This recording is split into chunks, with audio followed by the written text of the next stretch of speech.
Real എസ്റ്റേറ്റിൽ എനിക്ക് കൂടുതൽ ബെനിഫിറ്റ് കിട്ടാൻ വേണ്ടിയിട്ട് ഞാനൊരു ലക്ഷറി പ്രോപ്പർട്ടിയിൽ ഇൻവെസ്റ്റ് ചെയ്യുന്നതാണോ അതോ അഫോർഡബിൾ പ്രോപ്പർട്ടിയിൽ ഇൻവെസ്റ്റ് ചെയ്യുന്നതാണോ ബെസ്റ്റ്? ഇതൊരു ട്രിക്കി ക്വസ്റ്റ്യൻ ആണ്. ആക്ച്വലി ലക്ഷറി പ്രോപ്പർട്ടിയിൽ ഇൻവെസ്റ്റ് ചെയ്യണമെന്നുണ്ടെങ്കിൽ നിങ്ങൾക്ക് ഡബിൾ അപ്രിസിയേഷൻ കിട്ടുകയും ചെയ്യും, അതേസമയം റെൻ്റൽ റിട്ടേൺ കുറവായിരിക്കും.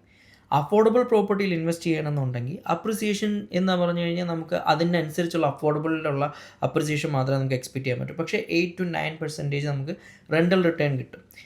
ലക്ഷറി പ്രോപ്പർട്ടി ആണ് നിങ്ങൾക്ക് ഇൻവെസ്റ്റ് ചെയ്യാൻ കപ്പാസിറ്റി ഉണ്ടെന്നുണ്ടെങ്കിൽ ഞാൻ സജസ്റ്റ് ചെയ്യുക ലക്ഷറി പ്രോപ്പർട്ടീസാണ്. കാര്യം ആ ലക്ഷറി പ്രോപ്പർട്ടിയിൽ ഇപ്പം നിങ്ങൾ പറയുന്നതായിരിക്കും നിങ്ങൾ റീസെയിൽ ചെയ്യുന്ന സമയത്തുള്ള വില. ഇപ്പം ഉദാഹരണം പറയുകയാണെങ്കിൽ 20 മില്യൺ ദിറംസിന് നമ്മളൊരു പാം ജുമേറയിൽ ഒരു വില്ല എടുത്തെന്ന് വെച്ചോ. അതിനകത്ത് നമ്മൾ വിൽക്കാൻ നേരത്ത് പോവുകയാണെന്നുണ്ടെങ്കിൽ ലിമിറ്റഡ് യൂണിറ്റ്സ് ആൻഡ് നിങ്ങൾ അതിനകത്ത് കുറച്ച് മാറ്റങ്ങൾ വരുത്തിയിട്ടുണ്ട്. അപ്പുറത്തെ യൂണിറ്റും ഇപ്പുറത്തെ യൂണിറ്റും തമ്മിൽ ഡിഫറൻസ് ഉണ്ടെങ്കിൽ നിങ്ങൾക്ക് അതിൽ നിന്ന് ഒരു 50 മില്യൺ 60 മില്യൺ നിങ്ങൾക്ക് അതിൽ നിന്ന് തന്നെ ഉണ്ടാക്കാൻ പറ്റും. സോ കൂടുതൽ പൈസ ഉണ്ടാക്കാൻ പറ്റുന്നത് ലക്ഷറി പ്രോപ്പർട്ടീസ് എന്നാണ്. പക്ഷേ സ്റ്റാർട്ട് ചെയ്യാൻ വേണ്ടിയിട്ടും റെൻ്റൽ ഇൻകത്തിന് വേണ്ടിയിട്ടും ആണെന്നുണ്ടെങ്കിൽ അഫോർഡബിൾ പ്രോപ്പർട്ടിയാണ് ഏറ്റവും കൂടുതൽ ബെസ്റ്റ് എന്ന് പറയാനുള്ളത്.